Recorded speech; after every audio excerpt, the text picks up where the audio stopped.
Nah, ini ngelanjutin yang tadi. Jadi ini harus dipahami, bagian dari pengabulan doa. Ada orang yang dikabulkan, dia doanya malah tidak sukses. Ada yang gak dikabulkan tapi dia malah sukses dalam doanya. Gak dikabulkan dia sukses, gak dikabulkan dia masih merintih, gak dikabulkan dia masih mengemis kepada Allah. Bayangkan Bapak Ibu, sebenarnya ketika kita itu gak dikasih sama Allah berdoa, itu sebetulnya sedang dikasih. Mumet toh panjenengan, bingung toh dengan kalimat ini. Ketika kita doa sama Allah nggak dikasih, belum diijabah, sebetulnya saat itu kita sedang dikasih sama Allah. Loh kok bahasanya molak-malik pripun Mas Adi? Gini Pak penjelasannya Bapak Ibu.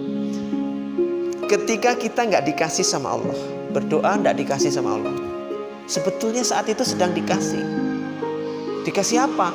Memang doa kita nggak diijabah, nggak dikasih permintaannya. Misalnya minta dikasih uang, butuh duit 10 juta ya Rob untuk bayar utang, nggak dikasih sama Allah 10 jutanya. Tapi ternyata dikasih yang lain. Apa? Satu, khusyuknya ibadah. Khusyuknya ibadah. Tadinya nggak khusyuk sholatnya, pas lagi sugih, lagi kaya itu nggak khusyuk. Tapi ketika lagi terjepit, lagi kepepet, khusyuk doanya itu sampai nangis-nangis. Dan itu bisa khusyuk, itu adalah karunia pemberian dari Allah Subhanahu wa taala. Kedua, dia dikasih hati yang selalu ingat kepada Allah. Tadinya lalai, tadinya nggak pernah zikir, hatinya ingat dunia, kerjaan, bisnis, proyek. Tapi ketika sedang terpuruk, sedang terjepit, hatinya itu nggak pernah lupa dari Allah, selalu ingat Allah.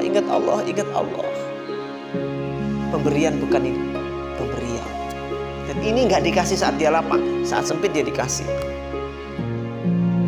Jadi ketika doa kita belum dikabulkan, saat itu sebetulnya kita sedang dikasih karunia yang lain yang lebih besar, yang kadang kita nggak sadar. Dikasih khusyuk, dikasih nikmatnya ibadah, dikasih hati yang selalu terpaut, terikat dengan Allah, selalu ingat dengan Allah.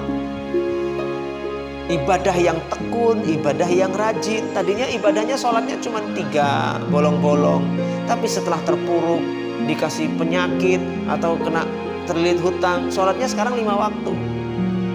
Dulu enggak. Nah itulah orang manusia itu begitu.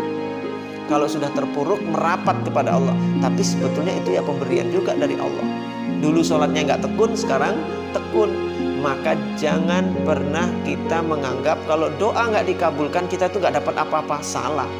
Bahkan ketika kita berdoa belum dikabulkan doanya, Allah sudah gugurkan dosa-dosa kita dengan doa-doa kita. Doa kita itu sebagai kafarat penebus dari dosa-dosa kita. Jadi umpamanya gini, kita dosanya ada 10, dosanya ada 10, dia berdoa baru 3 kali.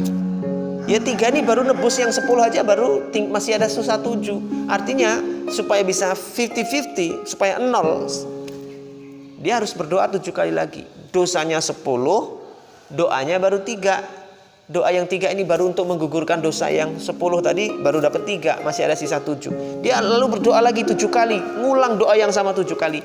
Baru doa yang 7 ini menghapus dosa yang 7, baru 0.